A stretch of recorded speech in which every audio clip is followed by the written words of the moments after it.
So I figured with free agency approaching, and then the draft next month, and not much going on right now, I wanted to kind of have a little bit of fun, but also kind of look back at some decisions the 49ers have made in the Lynch Shanahan era that have been pretty bad as far as roster.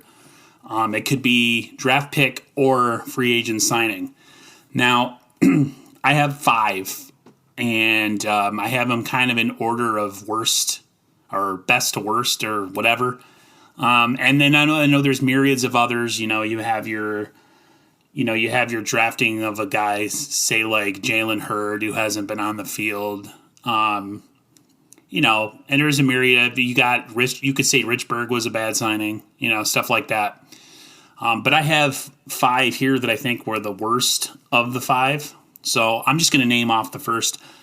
At number 5, I have Reuben Foster. The Niners traded back into the first round to sign him.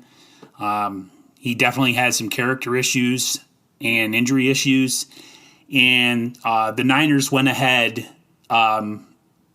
regardless of the reports and all the stuff about him coming out of the combine, the Niners went ahead and went after him anyways, saying they did their due diligence. And it ended up being one of the worst picks they've had so far. He was talented, for sure. Not really good as far as the mental part of the game. I feel like, there was a lot of reports that he wasn't a good studier or a good, a person that, sits there and breaks down film and tries to get better with his technique. He was just trying to do it all based on his physical prowess. He was a guy that missed a ton of time. He was always hurt. Always hurt. He'd make some miraculous plays that would make you shake your head, and then, he would be laying there and then be in the blue tent for, it seemed like every other game or every game. And then, of course, you had the legal issues that ended up getting him released, where he had an issue where he was accused of assaulting and, doing all sorts of horrible stuff to his girlfriend.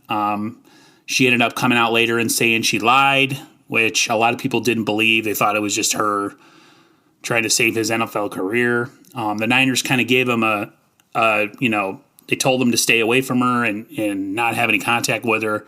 But unfortunately, he didn't listen. She ended up at the team hotel. There was an altercation, and then the Niners pretty much cut him after that. So not the best look for Lynch and Shanny. My next is Dante Pettis, a pick I never liked. A guy who they said had some wiggle and some speed and could run good routes, but lacked in everything else.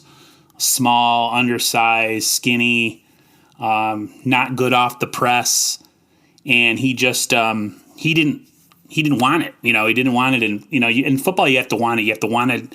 You have to enjoy contact to an extent. You have to go over the middle and with the thought of maybe possibly getting pounded by somebody, and you have to be okay with that. And he was a guy that had some talent that Shanahan, I think he traded back to get him, and it looked really bad because he never turned out to be anything. He was in the Niners doghouse pretty much the 2019 season, and then started this season supposedly in training camp. He was doing really well, and all signs were pointing that he was going to have a breakout year. That never transpired.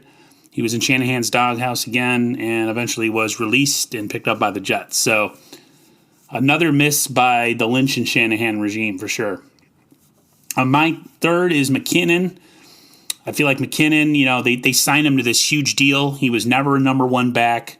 The Niners had they envisioned him being this piece that would unlock their offense with his speed and ability to catch passes, and he missed his 2 first full years with a knee injury. And then he played this past season, and he just wasn't his former self. But I don't know what his former self was, so I have nothing to go by. I didn't watch Minnesota's games, but he looked hobbled. He had dead legs throughout the year at some point, which I don't understand what that is.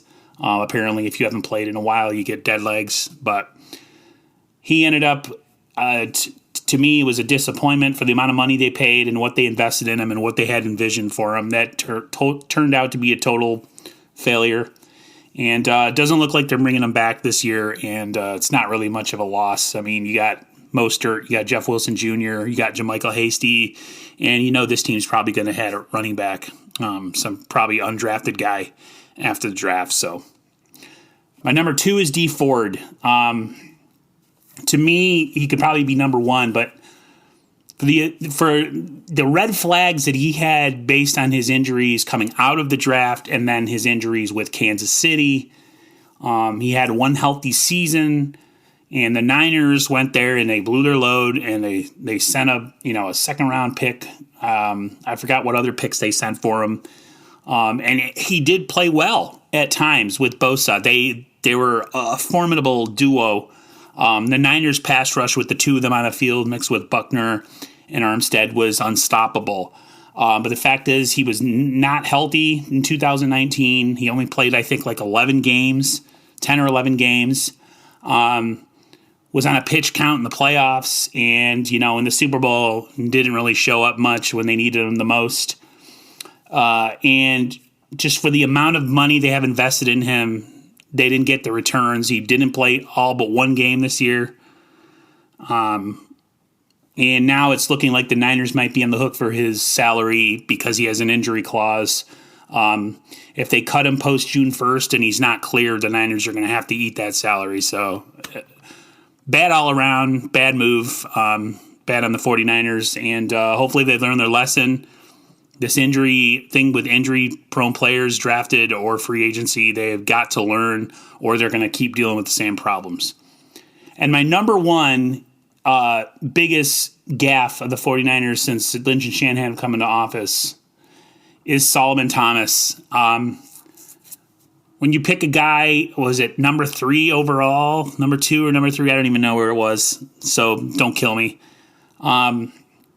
You expect him to be like an all-pro, Pro Bowler, type player who's going to change your whole defense and franchise. And he has underperformed. He has been a bust.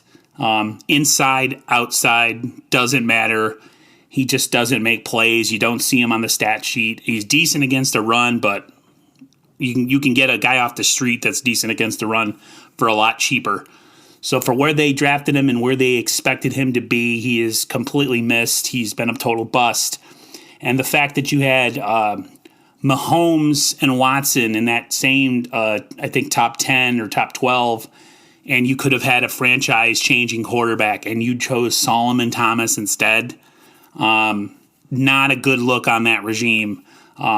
They've done themselves some favors by drafting guys later rounds, 3rd, 4th, 5th rounds like Kittle and like, a guy like Fred Warner, Dre Greenlaw, guys like that. They've made some strides in that area, but for where he was picked and the expectations when you're that high of a pick, he has underperformed and been a total bust. I'm sure there's more players. You guys can remind me down in the comments if I'm missing people, because I sure I am. But those are just my 5 biggest kind of gaffes that the Niners have made so far in this regime. And they've been pretty big. So let me know what you think in the comments down below. Drop a like and subscribe if you like what you hear. And hopefully soon with free agency approaching, we'll have some real news to talk about. All right, guys. I'll see you on the flip side. See ya.